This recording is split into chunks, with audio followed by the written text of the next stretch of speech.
welcome to the STOA, Self-Creation in the Internet Age, a conversation with Tara, Isabella, Burton, Clare, Coffey, Katherine D, aka Default Friend, and Michael Sacasas. And as Tara said in a tweet, this panel is the internet culture dream team. I have to agree, this is an amazing combination we have here today. And I'll let the panelists introduce themselves when it's their turn to speak. And this conversation is going to be about self-creation, how self-creation looks like on the age of the internet. And the session is sort of a book party for Tara's new book, Self-Made, Creating Our Identities from Da Vinci to the Kardashians, which will be coming out next Tuesday, but you can pre-order the book now, and I'll put that link in the chat, and you can also check it out on the YouTube description. So how today is going to work, I'm going to take in Tara in a moment and then spotlight the four speakers. And anyone listening right now that's not a guest, just turn off your camera, and then we'll turn on the cameras later. And there will be a question that each speaker will answer first, and I'll pop it in the chat. What is the difference between reality and authenticity, and how has the internet changed both? So each speaker will take about 3-5 minutes answering the question, and then the conversation will go into a more free associative space for roughly about 60 minutes, and then Tara will take me back in for questions. So if you have any questions, pop them in the chat, and then during the Q&A portion, I'll ask you to unmute yourself and you can ask your question to the panel. And I think that's it. So I'll kind of spotlight the speakers' faces now, and then Tara, I'm going to take you in. Welcome everyone to the STOA. Ooh. Yes, you can unmute yourself. All right. Well, thank you so much. I'm delighted to be here with all of you. So the question that we're working on discovering some progress towards today is, what is the difference between reality and authenticity, and how has the internet changed both? And this is something that I've been working on in my new book, Self-Made, creating our identities from Da Vinci to the Kardashians, but has been part of a kind of wider intellectual project I've become increasingly obsessed with, which is, how is reality different now specifically in the internet age specifically, and what does this have to do with magic ? Demons ? Religion ? And what I mean by this is that I've become increasingly convinced, and I'm looking forward to people perhaps challenging me on this, that we increasingly live in a culture where, regardless of where reality is seen as something that is not out there and objective, but is downstream of our desires, our sensations, that reality is kind of fungible, and that we can trace this back to two, among many, particular causes now. And the first is this sort of general, what I argue in Self-Made is a distinctly modern shift in what I call the divinization of the self. And the very short reductionist version of the book argument goes something like this. Up until the Renaissance, say the early modern world, chances are how you understood yourself, at least in the West, was as not fully a creature of circumstance, but someone whose reality was deeply embedded in your culture, your community, your family, and the social imaginary more broadly, and that this social imaginary in turn was largely seen as something that was part of a well-ordered, God-created world. That began to change for a variety of reasons from the Renaissance onwards. You could talk about the decline of the Catholic Church in the Reformation era. You can talk about social mobility and the idea of the sort of burgeoning middle class. You can talk about literacy. But that, roughly speaking, we start to see this shift towards a different conception of the self, where those circumstances into which we are born are no longer God-given or no longer even really real. They're accidental, they're arbitrary. And then the question kind of goes, well, if those things don't make us us, if they're not ontologically significant, then what is? And increasingly, I believe the answer comes to be seen as we are what we want. Our desires to be, our image of ourselves and the lives we want for ourselves, these are more real, more significant, more weighty than the arbitrary nature of custom or of birth. And this can be an exciting and liberatory prospect. It can also be perhaps an alienating one. And I think it's actually both of those things at the same time. But I think that as we are now in an era where what we want is foundational to how we understand who we quote unquote really are. And this idea of authenticity, that there is some internal quality that only we have access to, that we are morally bound to express because that is the kind of thing we do as human beings, is at the core of our identity.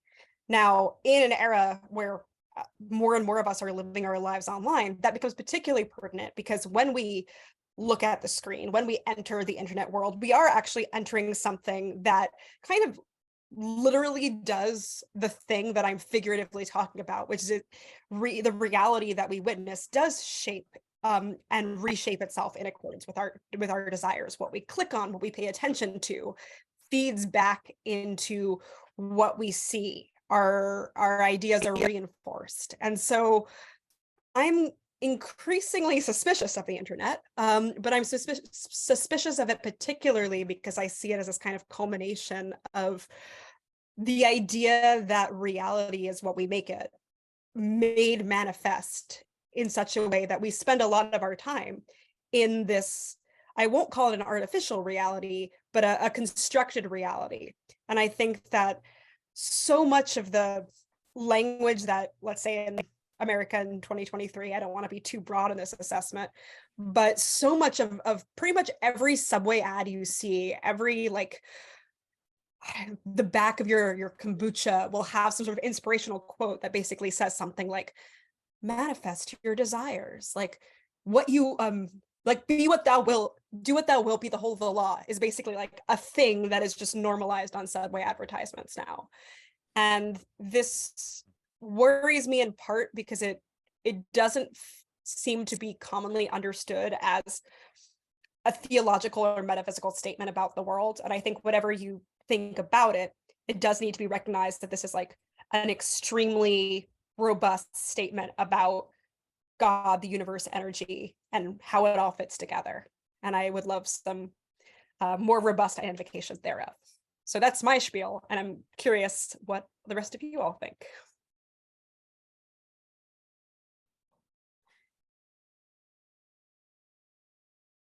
Peter, do you have an order you want us to go in, or? Whoever feels called to go. Yeah. I mean, I'm in the sort of position of wanting to say, yeah, I agree with that. I think that's a really good assessment of where things stand.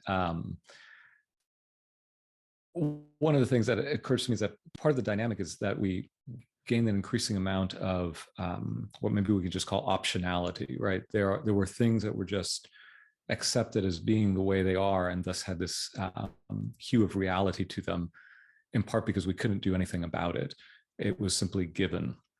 So that as, you know, I think this is where the story of modern technology plays an important role in this. It grants us not just greater power over nature or our environment, although that's part of it, but it allows us to realize our desires, or at least maybe even better, it presents us, and the us being here generically, moderns in the West say, it turns things into matters of choice that would have been experienced as matters of fate.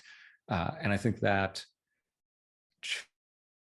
challenges the experience of these things as being real in some deep sense, or it makes them appear less substantial. And the range of those things just grows and grows and grows throughout the modern period.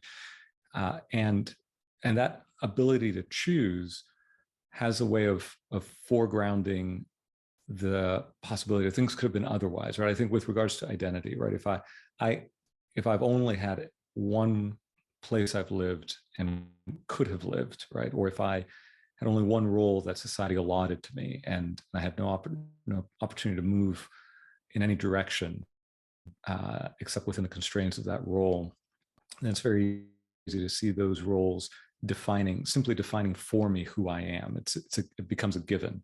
So not only are the conditions a given, but my sense of self as it emerges out of those conditions is likewise a given.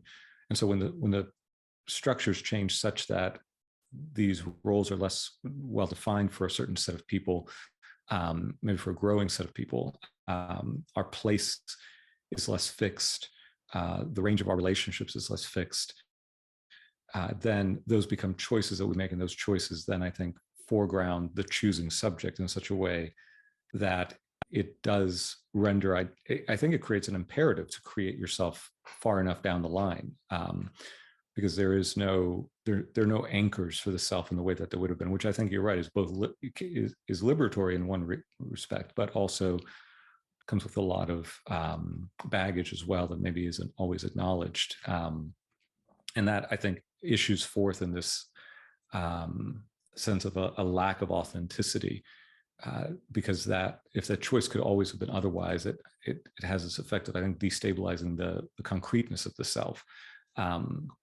So those are my 2 cents. The other thing I'll throw in, which I've been thinking about, is that I think Hannah Arendt defines or certainly points to this idea that in the modern world, we come to believe that we can only know what we make.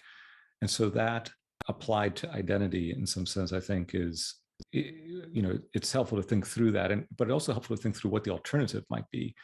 And I often sort of pair this idea of our capacity to make against a way of receiving something as a gift. And so I think obviously philosophical and theological issues are at play here, but I wonder what it would mean to oppose this idea of self-making to receiving the self as something that has a certain givenness to it that isn't wholly up to our own will or desires, something to which our desires may need to conform rather than something that's wholly in play for our desires.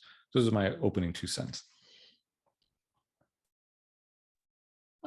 I'll jump in. So I agree with both of you. Looks like we're all in agreement.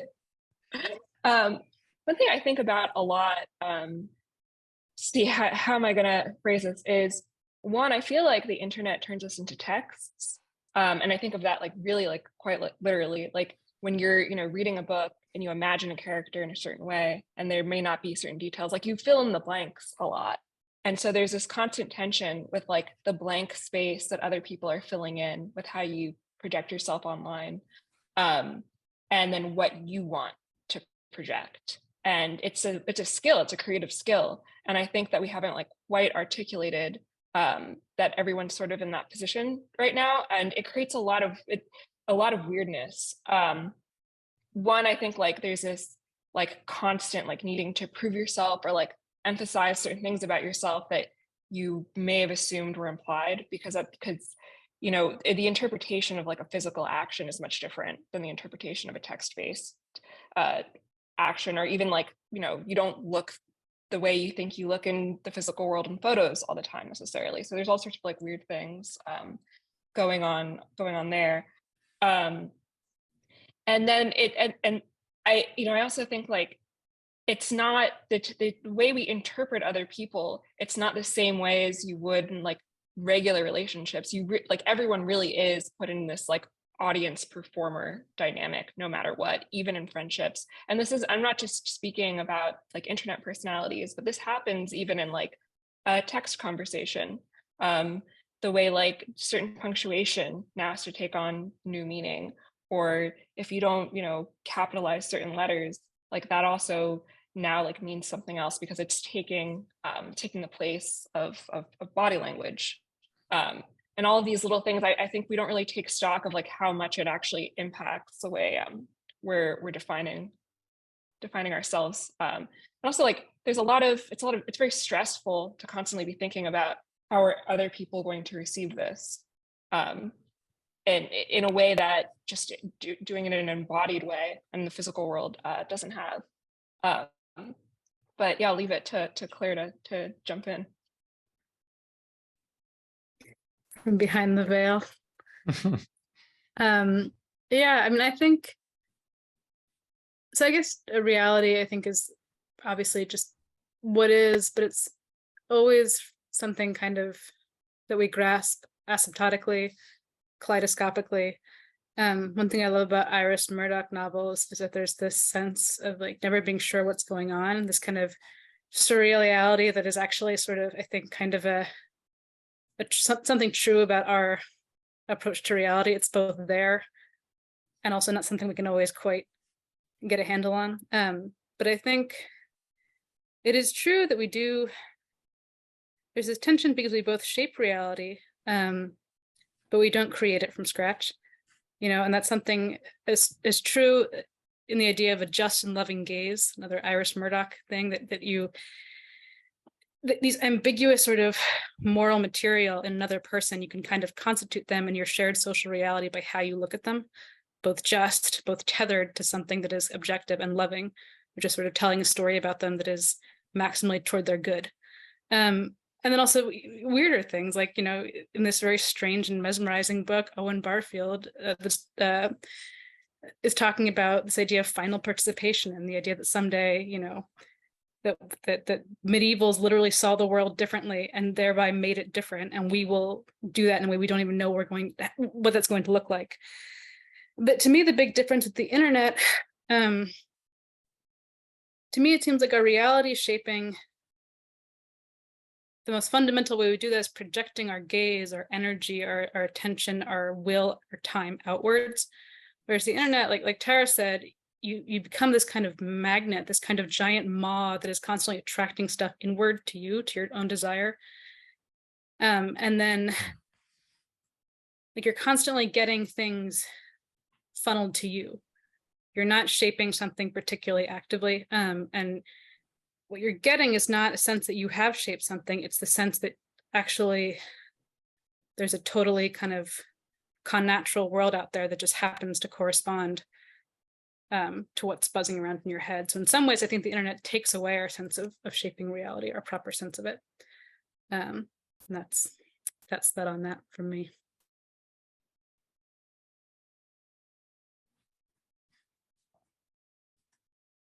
Tara, you're muted. So I am. I'm curious, having read some of your essays on this, Clare, and also actually, I think all of us have touched on this in different ways, about the language of magic to talk, or the demonic to talk about internet culture. And I don't just mean a kind of like, the internet is full of demons, doomerism, but something that really interests me, the next project I'm working on involves a history of like 19th century magic. And what's fascinating to me about these like often very anti-modern figures, be it, Crowley or Evola or what have you, that there's a sort of fascination with the desire that we can like recover some kind of primordial truth through something that is called magic, but that what like it actually turns out to be is convincing people of stuff, or basically what you might consider modern day like manifesting or law of attraction. Like even in the course of some research, I was looking up like Julius Evola's magical practices, and a lot of them really are just like visualizing and meditating upon what you want, and real just like law of attraction stuff. Nothing is levitating, there's no explosions. There is this fascination with the power of shaping reality being something that is simultaneously this like primal, cool, atavistic thing that gets us in touch with the truth, but that at the core of it is really about shaping reality through perception. That by applying your creative energies to the creation of yourself or certain kinds of charismatic power over others, reality is shaped not because you're waving a magic wand, say, but because reality is something that is, or maybe the most nihilistic reading is that like there is nothing real and true, and therefore whatever we shape that is what the reality is. And I think about that kind of implicit theology, you could, if you want to call it that, as being part of internet culture in a way that maybe I'm just being a conspiracy theorist about it all, but where this idea that because reality becomes something that we think we can shape, and I do take your point, Claire, that is a very different kind of shaping of reality than the actual kind of co-creation of the grass world. But I wonder whether there is a fundamental nihilism, not just to like particular internet subcultures, but to like does being online stoke nihilism in us because of the way that creativity works in this space? Or am I a doomer? Like, I mean, every time I see a dolphin when I go in the ocean, I duck my head underwater and think, maybe if I think really hard, I can get it to talk to me. So I'm like, I'm maybe not the person to I don't know.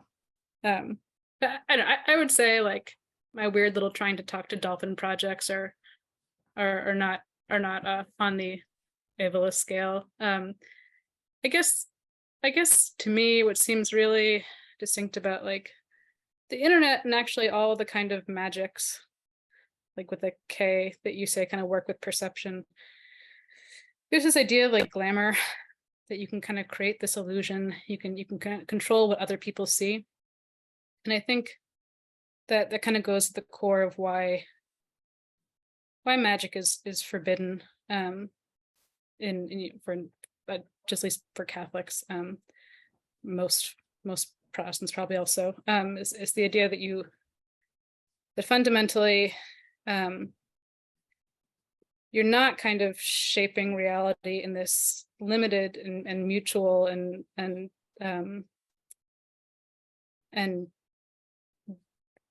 toilsome way that's uncertain, that's subject to the fluctuations of chance, to the desires of others, but you actually get to control what reality looks like to others. You get to control perception.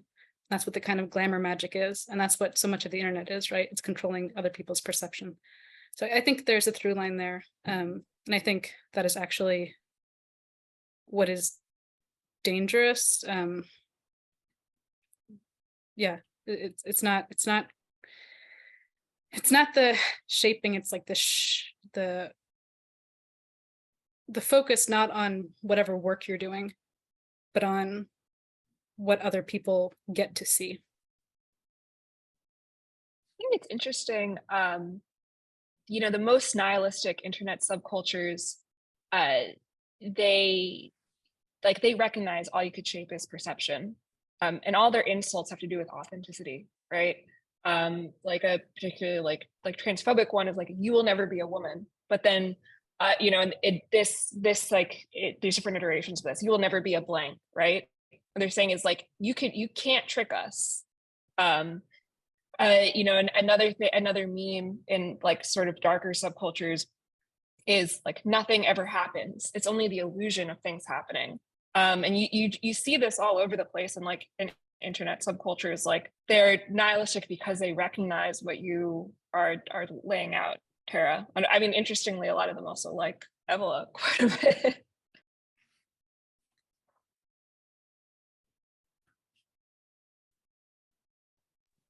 Muted again.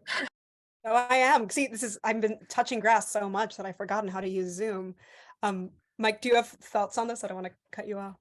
Yeah, no, I think that I sort of buy the idea that magic and technology, broadly speaking, have been intertwined since the early modern period, and I think it brings in this desire to to realize our desires, right? The power to realize our desires and thus shift. I'm sort of paraphrasing Lewis and the Abolition of Man here, but the idea that, you know, reality is not something to which we conform ourselves, but rather something that we conform to our desires. And both magic, I think historically in that period, and technology, or what we have come to call technology, right? The modern technoscientific project, spring out of sometimes very, in fact, concentrated in one person.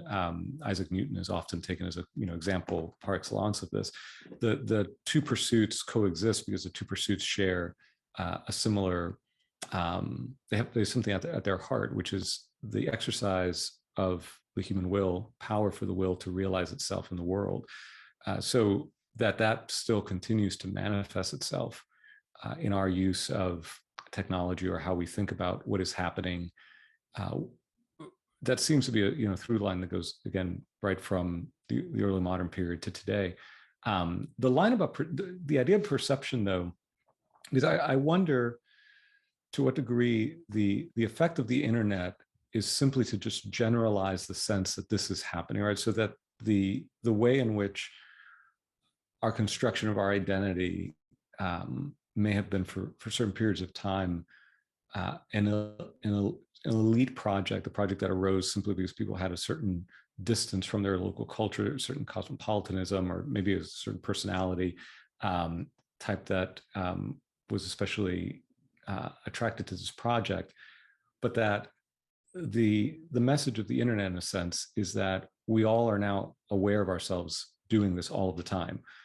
And that awareness itself, I think, might be, well, I wouldn't say the most important thing, but a critical thing that invites all sorts of, I don't know, sometimes troubling and sometimes desperate and sometimes simply just very, you know, humorous attempts to overcome that sense of self-awareness, but also a kind of cynicism and nihilism that seeps in when you do in fact believe that there is nothing but the performance and everybody is just simply trying to manage everyone's perception of everyone else and thus to shape reality in this way.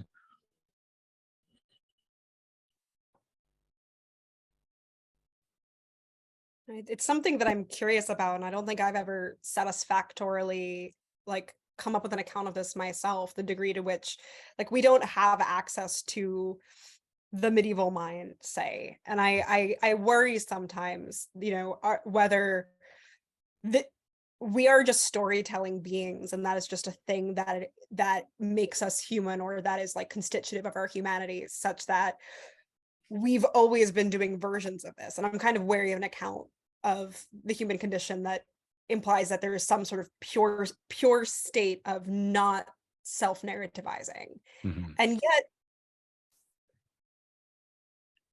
yet it seems very sort of apparent to me, and I say this as someone, to be fair, who's most of my like teen/adult lifetime is on the internet, that there is something different about being online.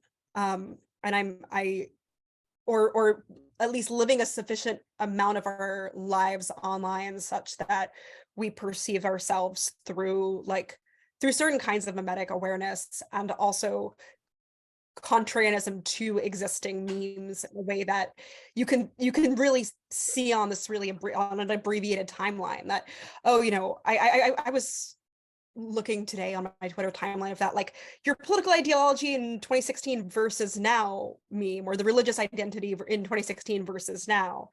And as someone who's probably changed quite a lot on both those fronts since between 2016 and now, there was a part of me that was like, I could post one of these. And yet there was a part of me too that was very aware that the kind of knowledge of mimetic discourse and where I position myself into it, and whether I like listened to a bunch of Hamilton in 2015 versus you know, not liking Hamilton when everyone else liked it, or whatever the kind of like meme that stands in for a certain cool political ideology is. You know, we all listen to Hamilton and now we're all Catholic or what have you. That having that awareness, even if it's just like a little gnat in my ear, is is maybe adding, like, as you said, a level of self-consciousness layered onto something that we all do up to a point. And I don't know if the difference is one of degree, or the difference is one of this additional layer of self-consciousness, or both, or some other thing.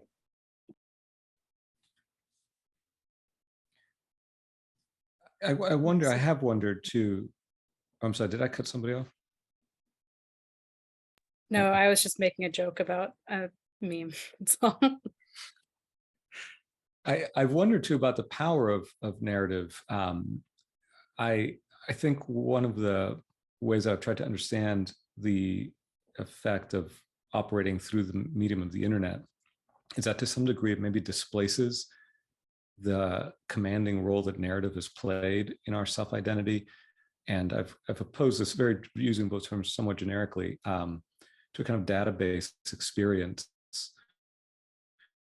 And so I don't know, just your comment about the self-narrativizing. I do think to some degree all of us have we've ordered our lives through the telling of a story. It's just maybe just inherent in the unfolding in time of a life, of a biography, in our own efforts to recall it.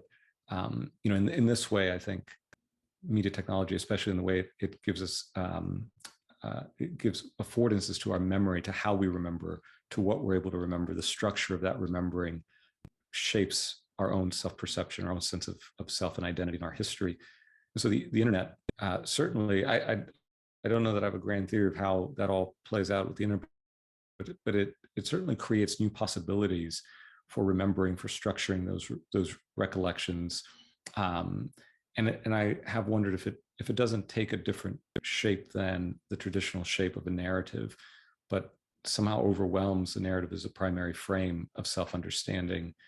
And maybe we don't, or maybe the thing is that we don't maybe think of that way about ourselves because we're too close to ourselves, but we, instead of telling a story about who someone else might be, piecing those pieces together, the confrontation with all of the various data points that we encounter about a person through their online profiles, their interactions, presents differently to us. There's maybe a different hermeneutic involved in parsing. I think maybe this goes back, Katherine, to what you're saying. There's a different hermeneutic involved in parsing the self that is mediated through the internet than the self that is mediated through primarily the face-to-face encounter, or through other textual forms, prior textual forms.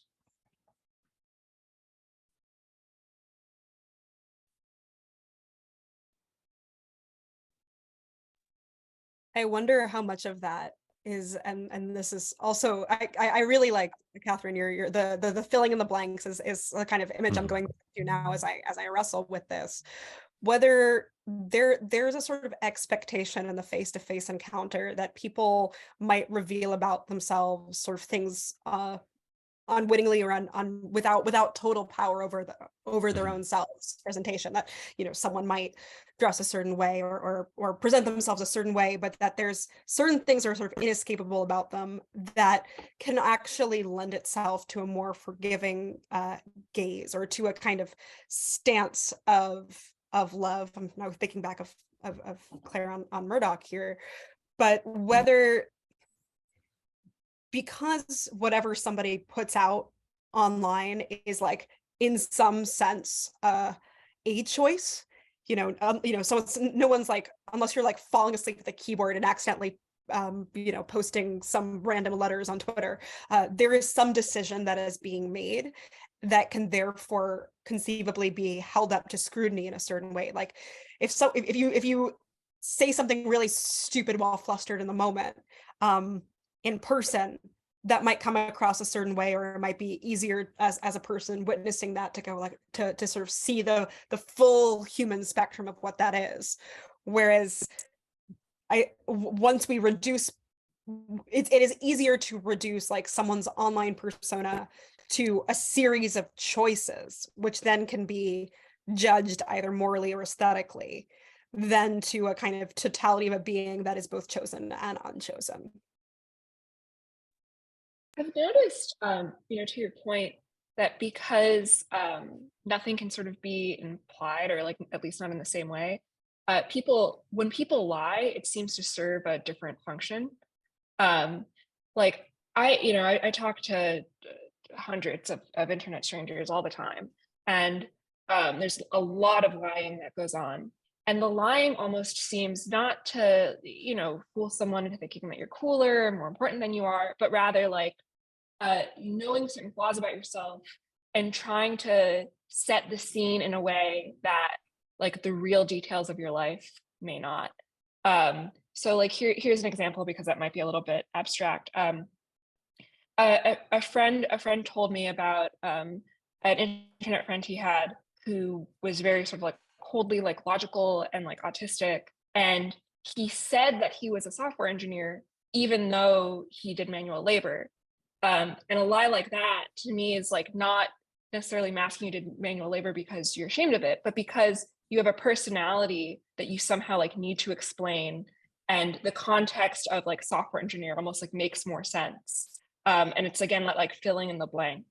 And I've observed like a lot of weird like self-narrativizing like that. And I'm more forgiving of when people lie, because there are certain things that are just better conveyed in person, and you're like grasping for ways to explain yourself, and sometimes just making something up almost reflects who you are better than the objective truth. I think there's like a lot of kind of like self-smoothing of data on the internet, like to your point, Catherine, about oh well, this thing would work better with a software engineer, because I know that that's sort of those are the people who have those traits. I feel like in general, just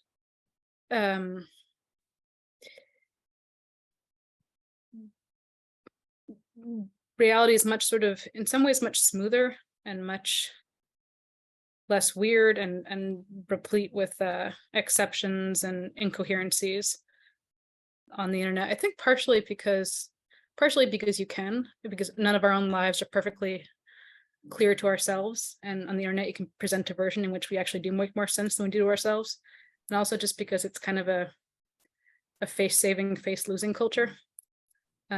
You've always got a face turned out to the, or maybe this is only true on Twitter. I feel this is very true of Twitter. You've always got a face turned out to the public, and they're always seeing you in some way, and they're seeing you permanently. And you can lose a lot of face by not being able to handle ridicule or doing something stupid. And so managing what you put out there and how much is really important.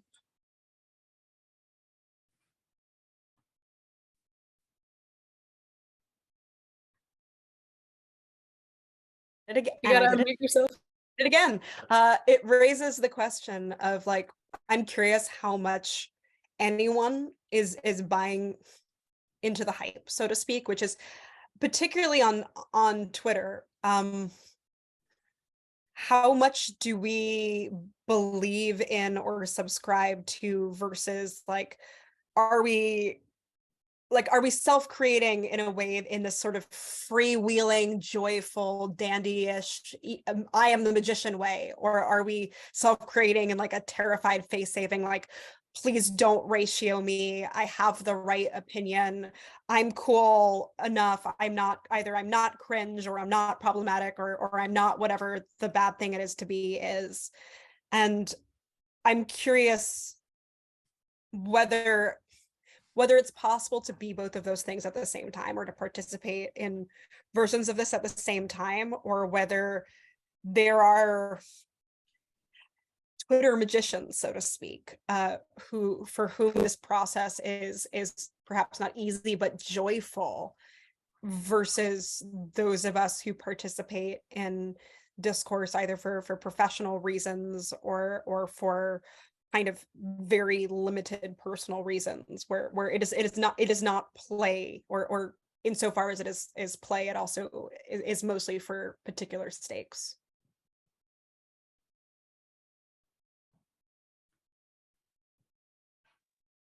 I think it depends on the person, and I think it's often both.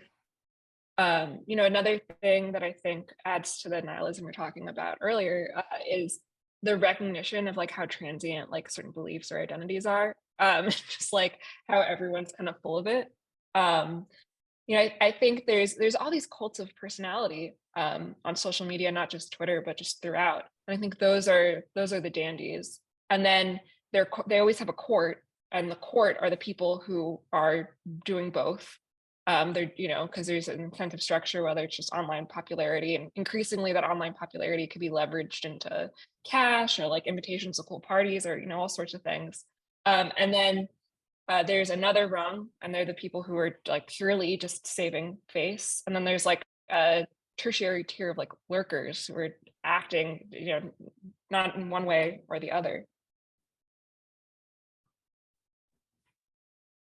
I do remember it was very weird when like being Catholic became a thing that could get you cachet on the internet.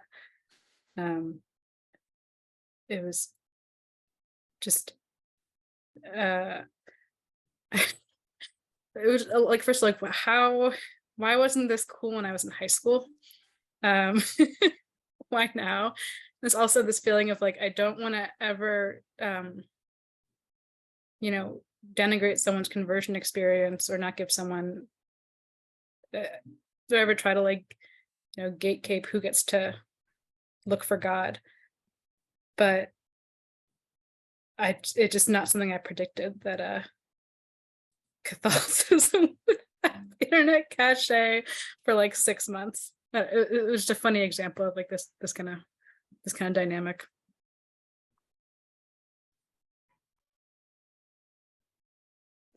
I'm curious. I mean, I'm wary of going down the rabbit hole of talking about internet Catholicism, but I am curious whether, let's say,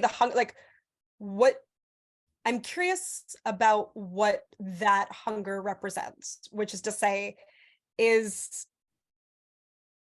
it just, everything's cool, like everything's cool for 5 minutes, and it was like Catholicism's number came up, or is the hunger specifically just like anti-modern in an aesthetic way, and Catholicism is the most like visually rich, memeable version of that, which is, again, not to say anything about the sincerity of like an individual person's conversion, but I'm curious what people were looking for, or what assertion about themselves they were trying to render true. Maybe that's more robust than like present as true. And I do wonder sometimes whether, even as I've been, I think, written before about like seeing a like very sort of specific paganism to a lot of certain kind of right-wing movements, but I am curious about what reactionary vis-a-vis the internet hungers for something else look like, be they left coded or right coded, and what is actually going on, if there is indeed a vibe shift against and is it against the internet? Is it just like trying to be against internet culture and then just ending up purely in the maw of internet culture? Is there a backlash? Is probably the simplest version of that question. What's so interesting about Catholicism, I guess, just to like set the scene a little bit, is it's been in the trend cycle in several different spots of the internet, because you have like the left caps who are like famously in the New York Times, you have the trad caps who everyone hates on Twitter, you have sort of this professional class of Catholic converts, you have the, I don't know if I'm pronouncing, the people who don't believe in the authority of the Pope, but this is a very old blogosphere sort of trend. There's so many, it comes up so many different times, and over such a long period of time. So I feel like it's actually like a really interesting case study, like how it kind of infect is sort of, I don't mean that in a bad way, but how it spread in this weird way and like mushroomed all around internet culture. And just to add maybe a historical layer for comparison's sake, and Tara, you might be the right person to speak to this. I remember, I think it was in a Oscar Wilde biography or something. There's this line about, it was cited from the period, late 19th century, and somebody observing the period has this list of things of what everybody was doing. One of them was drinking absinthe, and one of the other ones was becoming Catholic. And so we've referenced dandyism, and there was a time where we were speaking about Flaneurs Online was very popular. And I don't know, does this all just, is there a helpful parallel there between that? Maybe it's the anti-modernism that is simply in play, and it comes into focus again once we have some new iteration of what modernity looks like.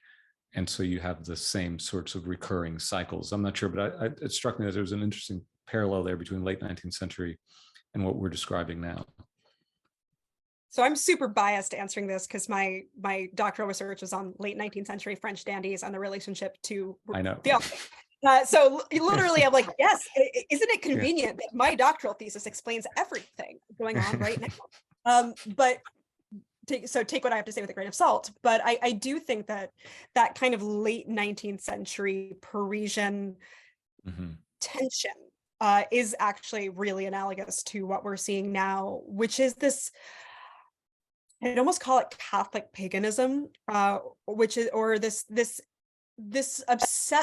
obsession with choosing anti-modernity as an identity that is only available because so many identities are on offer, that this is chosen rather than given in a very particular way, and that the thing that is being fought against or being attacked is a disenchanted universe. I think a lot about Joris Karl Huysmans' novel Là-bas, like Down There. It's the first of this quartet of this character Durtal, who starts out basically as a Satanist and becomes, over these 4 novels, Catholic and then an Oblate. And he's writing this biography of this medieval murderer, torturer, and rapist, Gilles de Rais, and Huysmans has him go on these like very weird tangents that are something like, in the good old days of the medieval era, like Satanists would like rape and torture children, and they would dismember people, and like that was really based. But nowadays, those, all the Satanists want to do is just like have dumb LARPs. That's really what he says. And there's this contrast between the 19th century satanic salon, which is just like weird and awkward and embarrassing, but not actually evil, and this imagined evil that brings, in a sense, his obsession with it brings him back to God. And the sort of slightly disturbing narrative that comes out of this is that somehow evil, like genuine evil, is preferable to nothingness, and that in searching for some kind of enchantment, some kind of sense of primal force, that regardless of what the actual content of that force is, it is preferable to a world that is like meaningless but also aesthetically boring. And I think a modern way of talking about this, like the way that we in 2023 will talk about this mostly, is like vibes. And I think that we use vibes so often now that it's not a particularly like technical term, but I think that there is such an interest in like the sort of odd duality of vibes as something that is anesthetic, or and therefore like has no content, is simply like meaningless, but also vibes as this kind of energy underpinning the universe that maybe you can get in touch with and manipulate, and that can shape or meaningfully describe reality, or both. And it's precisely, I think, that tension of there being a hunger for something that is about enchantment, with a lack of perhaps interest, and this is not necessarily true of individual Catholic converts, but I think is true of the aesthetic of it, that this is something that the content is almost separate from the thrill of transgression or the thrill of horror, and whether it's like the specific thing of transgression of like owning the libs or doing something a little bit problematic, even like tantalizingly problematic, or whether it's the sort of, I think at its actually most extreme case, a hunger for emotional intensity that and moral intensity that sets itself apart from like normie liberal politics. It's like the Graham Greene times 1000. A lot of these people just want something to be true, right, and static, you know. And I also think we also shouldn't like underrate how many people are drawn to, I mean, any of these like subcultures or communities because they want to be invited to like a group chat. And I don't mean that in like a trivializing way. I mean like literally they don't have a social locus in their immediate environment, and there's a group chat or a group of friends who they see themselves, you know, reflected in, and they want to be part of that. And the cost of entry is being Catholic, or the cost of entry is, you know, whatever weird political orientation, being a Posadist or something. And I think that's probably most people, even more than moral intensity or an attraction to the vibe. Just like, I am lonely and nothing feels true. This group of people will add structure to my life that nothing else can. I mean, I would hate to oppose those two things, or even I don't know how to rank them, but essentially I think one boils down for the search for something real or true, if you like, but I think just to use that language of reality, and the other to the assuagement of our loneliness. And I think those two are I'm tempted to say some of the most profound forces operating now, whether we're fully aware of them or not, but certainly I don't see how we might overstate their significance in driving a lot of the behaviors that we see.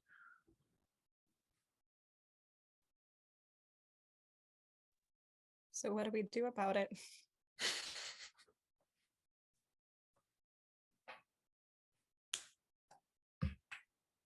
Well, does something need to be Communion of done? Saints is the greatest group chat.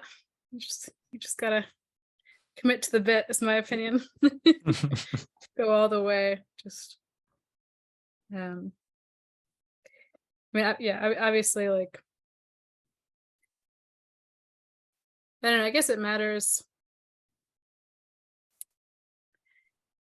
It matters whether you think people are doing worthwhile things for stupid reasons, rather than whether they're doing stupid things for stupid reasons.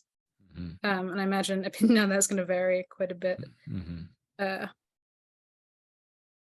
in terms of like the personal disposition that just makes you constantly look around for something to latch onto.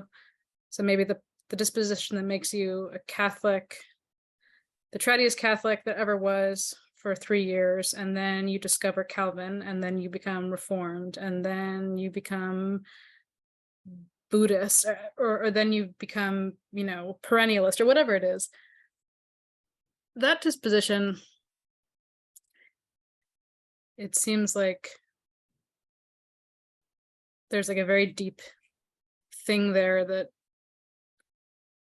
the human need for someone else to give you an absolute assurance that you've got it figured out, and that everyone you're traveling along with has also got it figured out.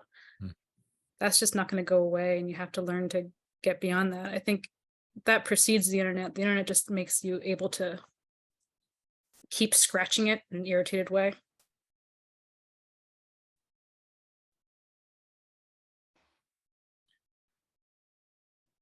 I think at this particular moment, I am also on a kind of Iris Murdoch, I don't want to call it a kick, but I think there's something about attentiveness to the world, and this change of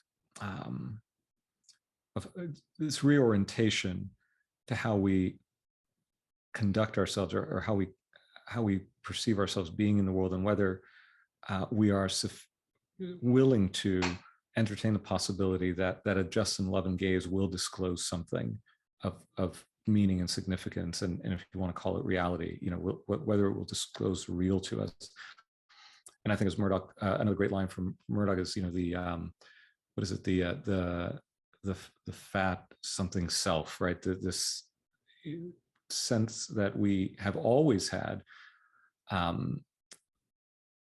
this inability to perceive reality even prior to the internet, but it was because of all of the ways in which we justify our own projects, our own actions, see what we want to see, project onto the world. Maybe it's that making, if I can put it in those Arendtian terms, rather than, and of course, Murdoch here is inspired by Simone Weil, willing to attend to the world with a humility that buries the self and maybe puts that project in the background to some degree, and is just willing to attend to the world in such a way that we reconstitute some kind of connection to reality, the less tenuous connection to reality. I think that's the kind of project I would myself be investing in at present.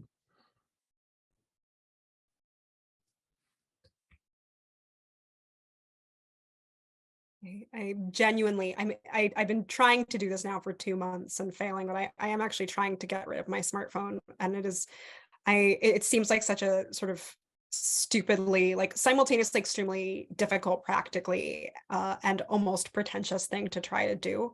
Like, who are you to be that one person to ask for the paper menu at the restaurant with QR codes? Like, viral.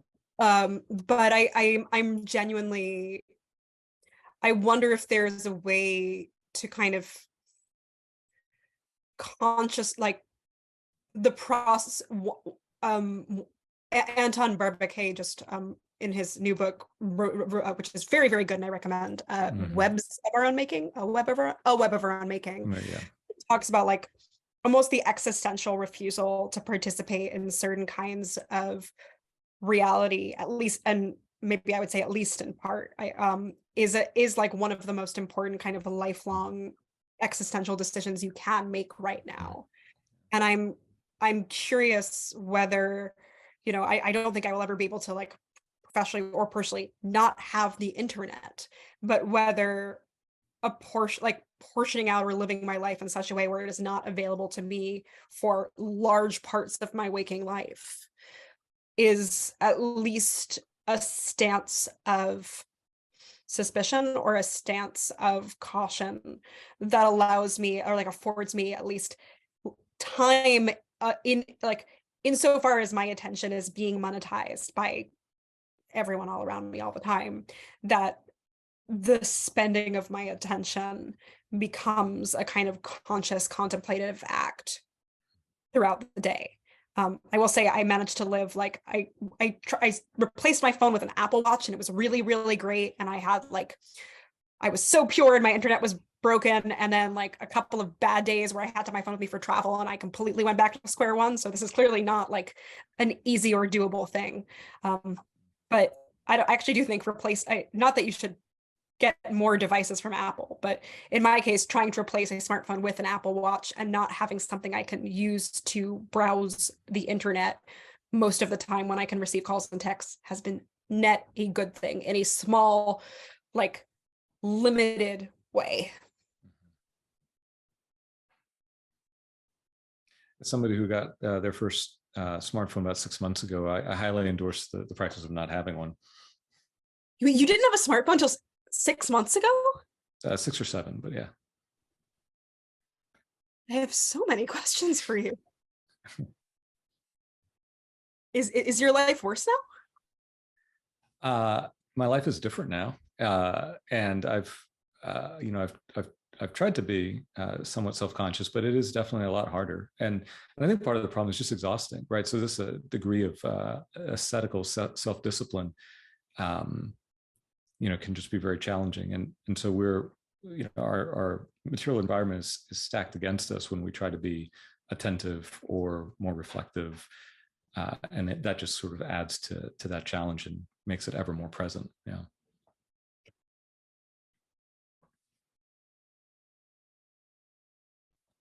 I'm in awe. Peter, I know you said to let you know or bring you back in at 7. Don't know how we go from here, Q&A wise. There's some incredibly interesting questions in the chat. Yeah, we can pivot to the Q&A. Excellent conversation. I'm going to remove all the spotlights. So yeah, let there be light in the stoa. You can turn on your camera. And if you have a question, pop it in the chat and I'll call on you. You can ask your question to the panelists. I'll warm up the stoa with a question of my own. So I'm going to drop a term here from sociologist Cheryl Turtle's book, The Second Self. And I've seen this term, the second self, being used sort of to describe one's digital persona, their online avatar.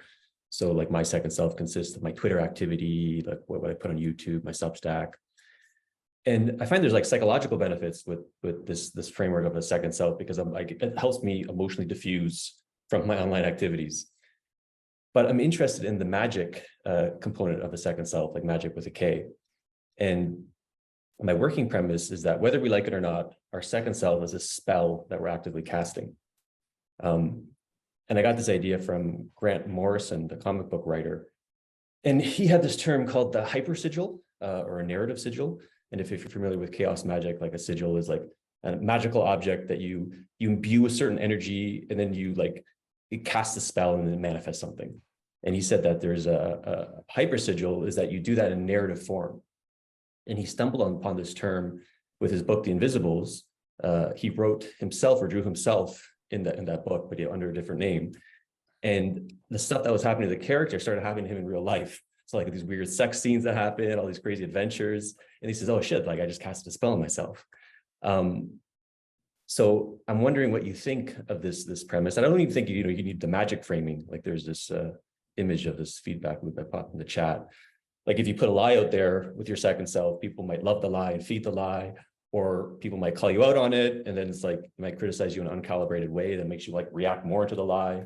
So it's just like this unreality component if you bullshit with your second self. But I'm curious if you can use this second selfing for wisdom purposes. So anyways, I'm curious if anything I said resonated, or if you have any thoughts. My question is, what do you think of that premise? Whether we like it or not, our second self is casting a spell. And anyone who feels called to respond.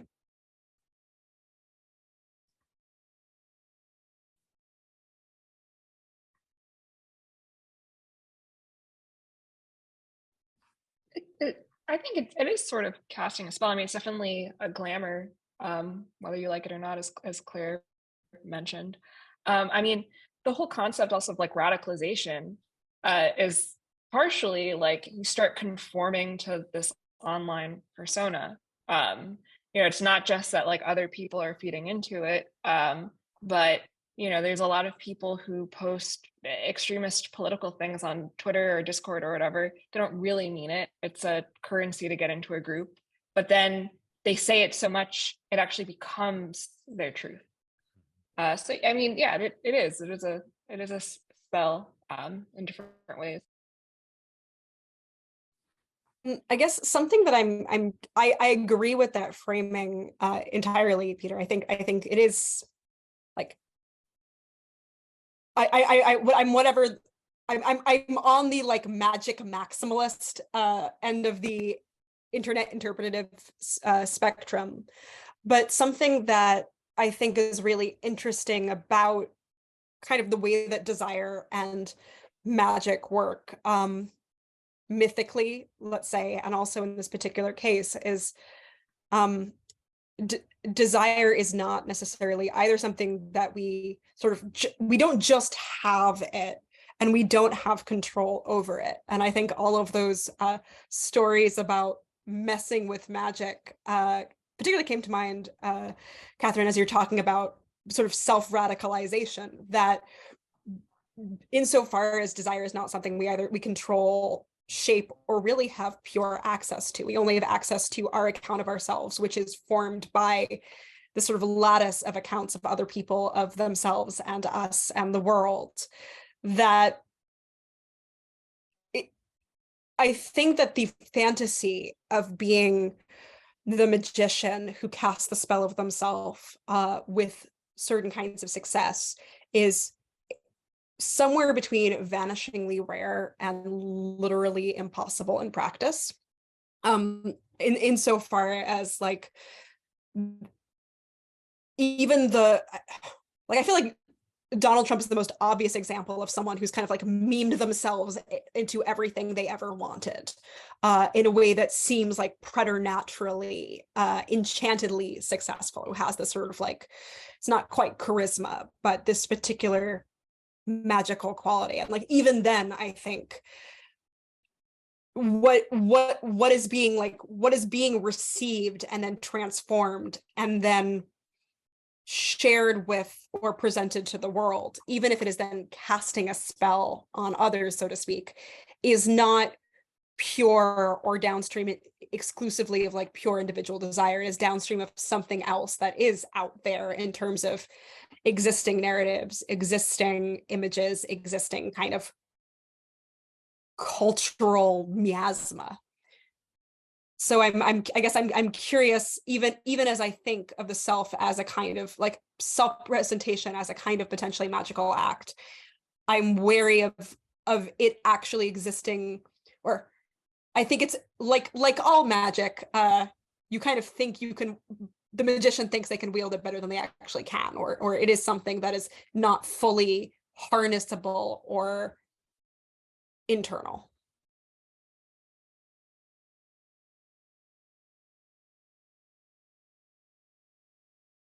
Michael or Claire, any comments before I move to the next question? I'm just still musing on the idea of a hyper sigil with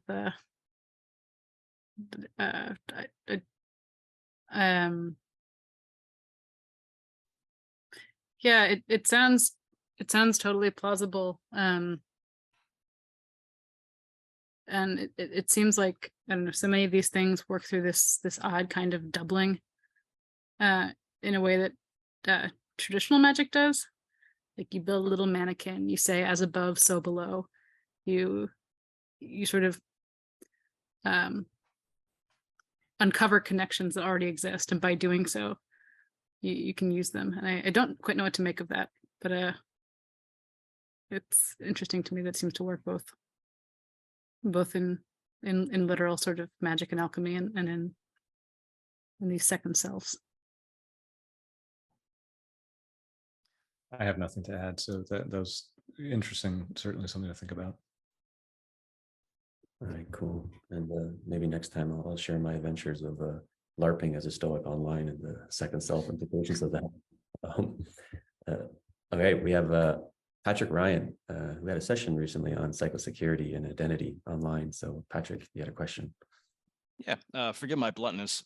Tara, you had mentioned you had studied the 19th century in depth, or at least a specific segment of it, if I heard that correctly. How much of, if we talk about identity to the panel, how much of our identities can we separate from the influences of dead people?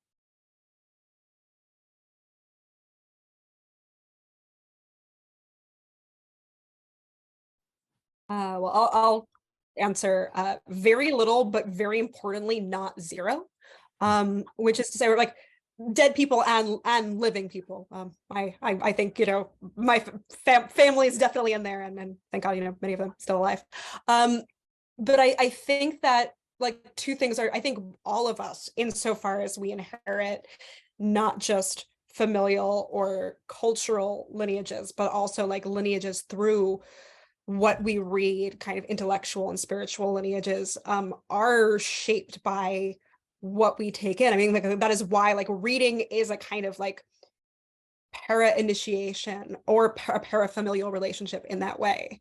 And I think all of these things do shape and create us.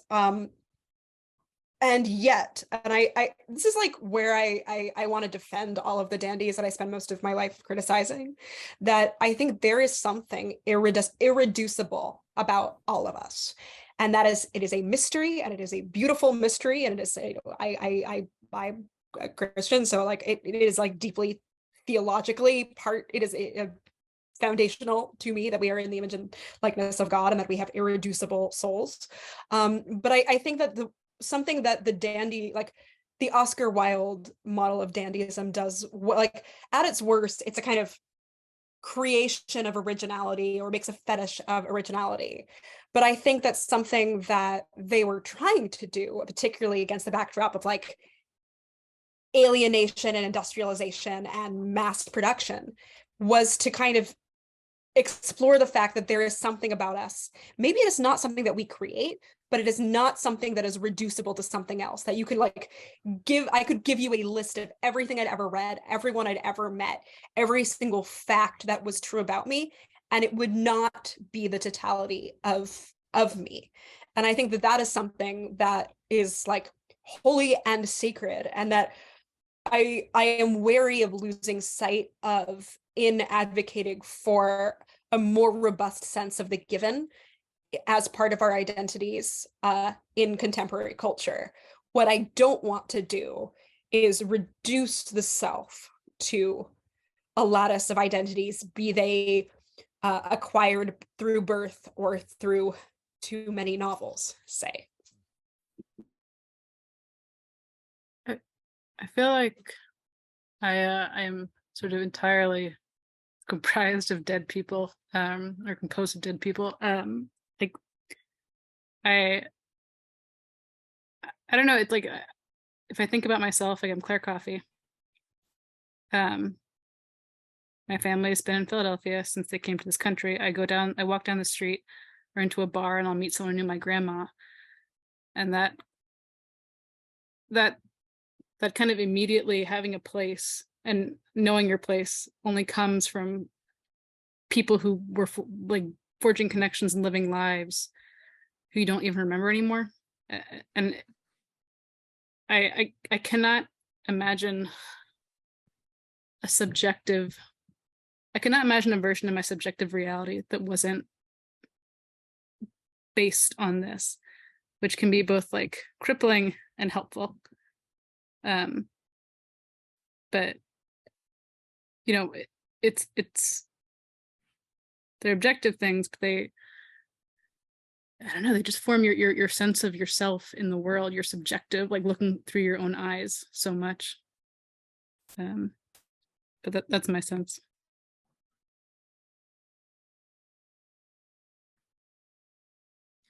I think Tara's answer is very nuanced in a way I can be fully on board with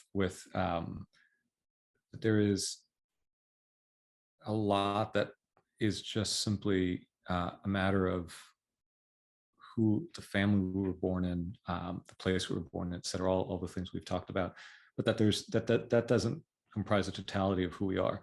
And again, I, at the expense of becoming too predictable here, Murdoch talks about how if we think of freedom in terms of just the ability to make a spontaneous decision, maybe that doesn't get us very far, and the reason she thinks that's not a good way of thinking about it. But if we connect freedom to attention, and we think that she even talks about this in terms of what ability do we have to change ourselves, what leverage do we have to be something other than what the mid-20th century behaviors were saying we were.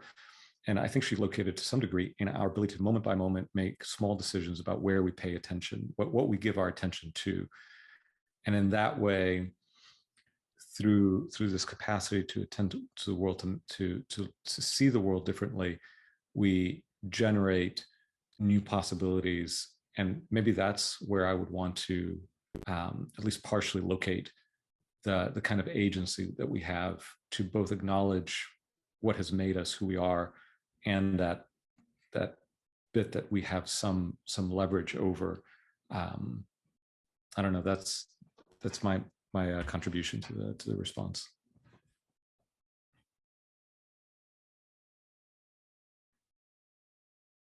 All right, Patrick, any quick follow up or share?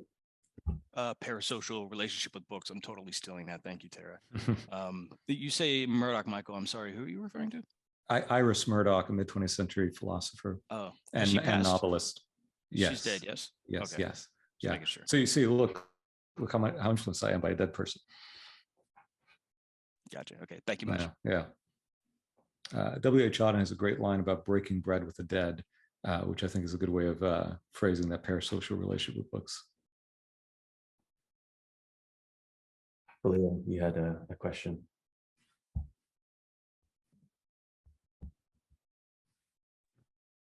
Oh yeah, I think it was answered actually. Oh, I just remembered Iris Murdoch. She I'm not sure, had a book called Under the Net, which is really good, which is Mhm. very apt for if title for this topic. But yeah, my question was to Michael, because you mentioned something about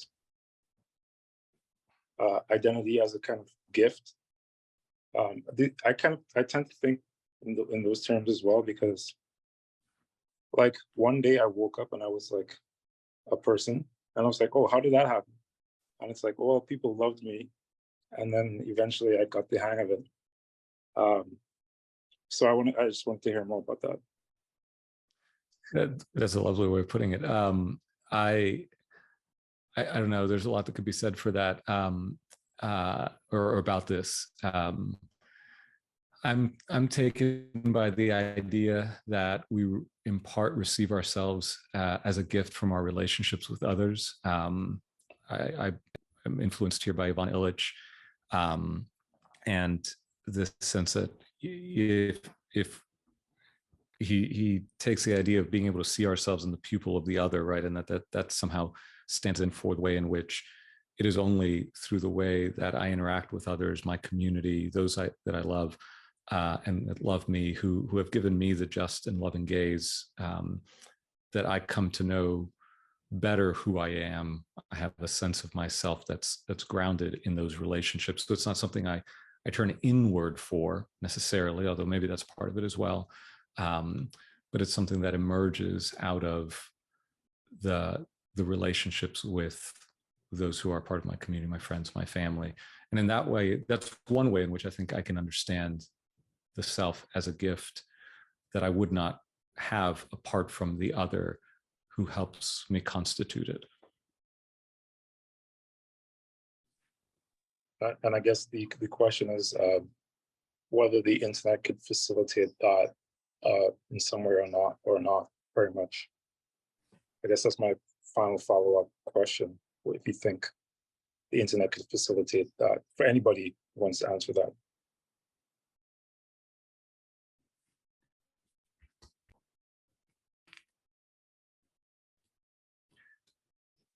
I think I'll just say that if I can, if I can channel Illich for a moment, no, absolutely not. But I don't know that I would wholly endorse the answer. But interestingly, also, just to go back to this question of the dead, Illich had the habit of speaking about Hugh of St. Victor, a 12th century, 13th century monk, as his friend in the present tense. I think for Illich, and I lean this way myself, the embodied presence is very central to this in a way that cannot be fully realized online, which is not to say that genuine relationships cannot be had online, but that I think we will always crave, like if I connect very well with somebody online, I won't think that to be an inauthentic relationship, but I would want to see it fully realized in meeting them in person, and in that bodily presence. There's something that happens that is distinct and unique. Maybe it's connected to the lack of control that we have over our presentation. I don't know, but yeah, I don't know. That would be my take on it.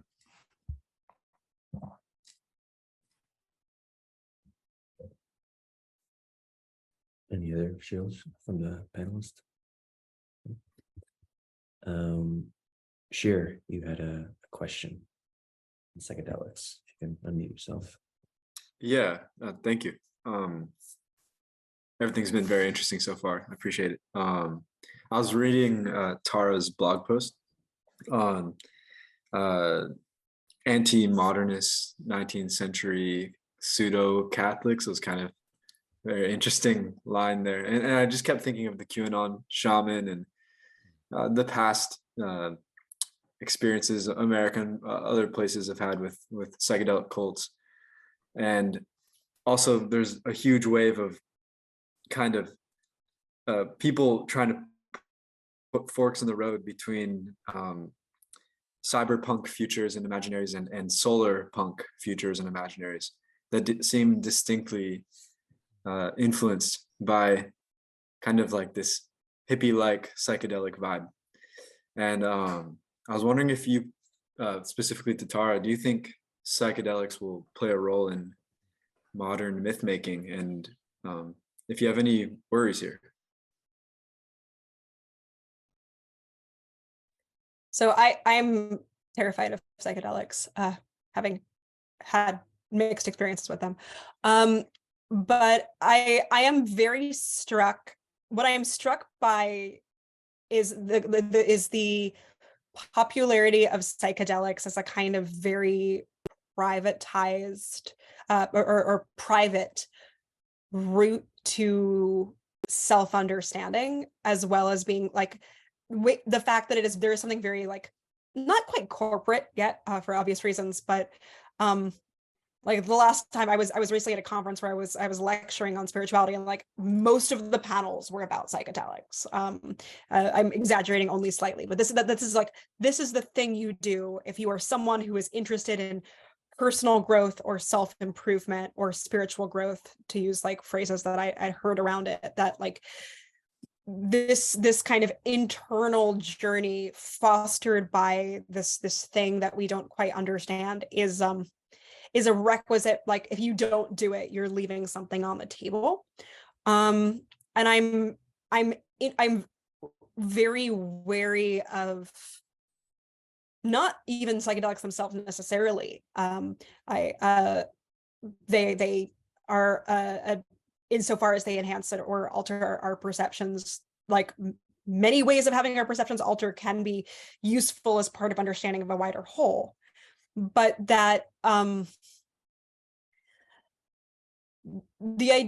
idea that kind of like you take your shrooms the way you take your like vitamin supplements as part of a like a well-balanced spiritual breakfast worries me, not in and of itself, but for its relationship to the kind of spiritual wellness as a phenomenon, or the like subsuming of spiritual questions under the wellness industry, precisely because I worry that the like desired end stage goal is like a fully actualized self, which I'm not even sure really what that means. And I worry about it being such a kind of individual journey of self-understanding that it's divorced from both tenets of either metaphysical or moral reality, or also a sense of who we are in community, which is not to say either that shrooms are bad or shrooms are good, but that I have reservations about the distinctly individualistic way that shrooms are held up as a kind of miracle of spiritual wellness, independent from like very specific benefits. Also, I did too many shrooms once and it gave me a fear of death. So that's also true. It's describing, listening to you describe spiritual wellness and psychedelics. I mean, this has happened with like more benign things too, like meditation and yoga. I feel like look to like what happened to yoga to see what will happen with psychedelics.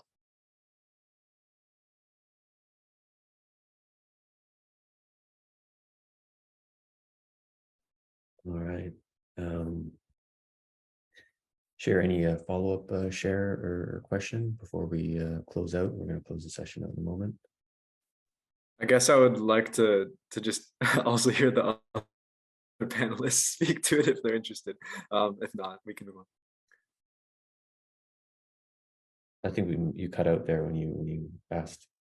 Oh, I said it would be interesting to hear the other panelists speak to. I've read a lot of Michael's work too, so I would be super interested in hearing his thoughts if he has any.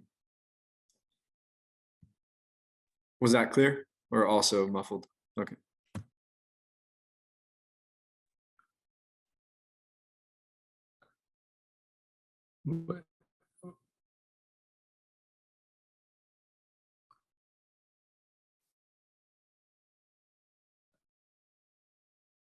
Is Michael frozen or? Can you all hear me? We can hear you now. Yeah. Okay. Yeah. I think my internet did freeze for a moment, but I think I got the gist of it, which is that what my thoughts were. I don't have any very well developed thoughts, but as I think I was listening to Tara describe her fears and the connection to the wellness industry.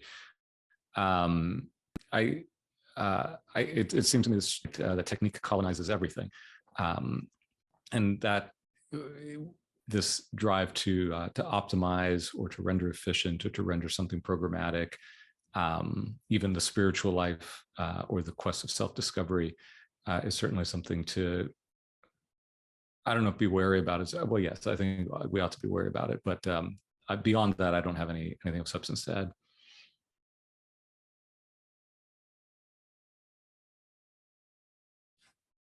All right, so we're approaching the bottom. We'll close out here, and perhaps we can go around the panel one last time. Anything you heard today that stuck out to you, something that you'll be thinking about later, or maybe any just parting words you'd like to leave us with?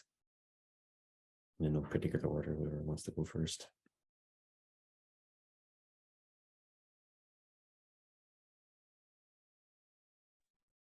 Well, I'm inspired to reread Iris Murdoch, also one of my favorite novelists. So clearly a commonality among the panelists.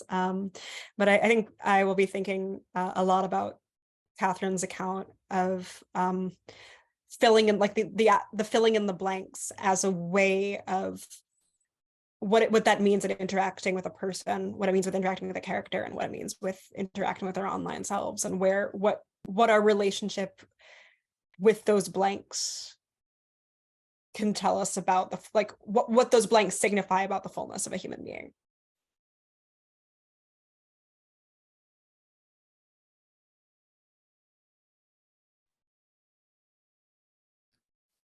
Yeah, I've appreciated everybody's comments and grateful for all of your work. I think that the interesting parallels between the late 19th century and the present seems to me something that I'll keep reflecting on, and in the way of framing the role thinking about magic might play in helping us think about these questions. It's also not something that's been in the foreground of my thinking, but I think that's certainly a helpful approach to these questions as well.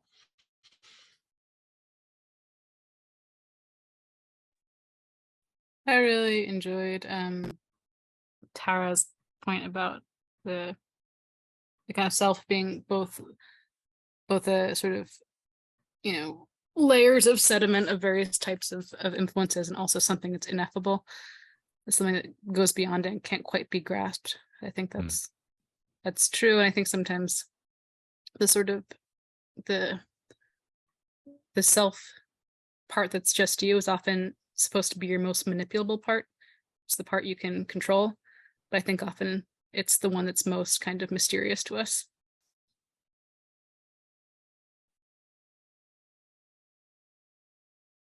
And I was inspired to read more about magic. Really, it's something that I've spent a lot of time in my personal life, and this conversation sort of inspired me and helped reframe how I think about it. All right, very cool. Yeah, fun conversation, lots of threads opened up. Tara, thank you so much for organizing it, and do check out her book, and you can pre-order it at this link, Self-Made. Michael, Katherine, Clare, thank you so much for coming to Stoa today. And tomorrow we have a session, same time, 6 p.m. called Weird Sensing, Other Futures and Deep Time Techniques. This Foresight Futurist group is coming in to talk about their weird sensing techniques. So you can check that out there. So that being said, everyone, thanks so much for coming to Stoa today.